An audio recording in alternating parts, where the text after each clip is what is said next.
যে কলা গাছ কাটতে কাটতে ডাকাত হয়? ছি ছি ছি ছি বৌমা, 10 টাকা 20 টাকা এটা আলাদা কথা, তাই বলে আমি 20,000 টাকা তোমার আলমারি থেকে নিমু? এটা কেমন কথা কইলে বৌমা তুমি?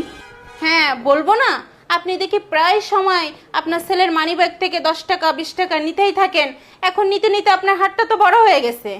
আপনি না আপনার মেয়ের সাথে কথা বললেন, আমি সেটা শুনি নাই। আপনার মেয়ের টাকা লাগবে আর আপনি সেই আমার টাকা চুরি করে আপনার মেয়েরে দিছেন।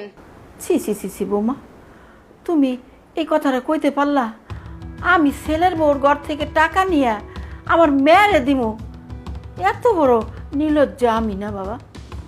আমি আমার ছেলের কাছে যখন যেটা চাই আমার ছেলে দেয়, তাহলে আমি কেন চুরি করতে যাবো? আমার তো কথা এইটাই যে পুলো আপনার সব সময় দেয়, তাহলে আবার চুরি করেন কিসের জন্য? আপনি টাকা বের করবেন না আমি অন্য ব্যবস্থা নিব? দরকার হলে আমি আপনার গায়ে হাত উঠাবো, না হলে পুলিশের খবর দিব, কিন্তু টাকা আমি বের করে ছাড়বো।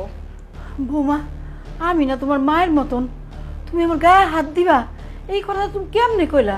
আবার পুলিশে দিবা? পুলিশে দিলে বাড়ির মান সম্মান থাকবো ক বৌমা?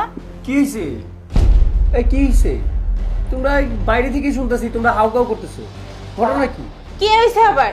তোমার মা না আমার আলমারি থেকে 20,000 টাকা চুরি করছে। আচ্ছা, টাকাটা যে মাই নিছে সেটা তুমি কিভাবে শিওর হইলে? তোমার মা আর আমি ছাড়া এ বাসায় আর কে আছে বলো তো? তো টাকাটা তোমার মা চুরি করছে ছাড়া কি আমি চুরি করছি? তাহলে বলো তোমার বউ চোর? না, আমি তো তোমাকেও চোর বলি না, ঠিক না? আর তুমি তো এইটাও শিওর না যে মা টাকাটা নিছে, তাহলে তুমি কেন মারে শুধু শুধু দোষ দিচ্ছ? মাও তো তোমাকে দোষ দিচ্ছে না। আসলে টাকাটা কে নিছে সেটা কি তুমি জানো? আমি নিজের কানে শুনছি তোমার বোন তোমার মার কাছে ফোন করছিল টাকার জন্য। তাহলে টাকাটা এখন কই যাবে? তোমার মা নিছে টাকা, টাকা নিয়ে তোমার বোনকে দিছে। আমি ঘটনাটা বুঝতে পারছি, ঠিক আছে? তুমি তো আর শিওর না যে মা টাকাটা নিছে।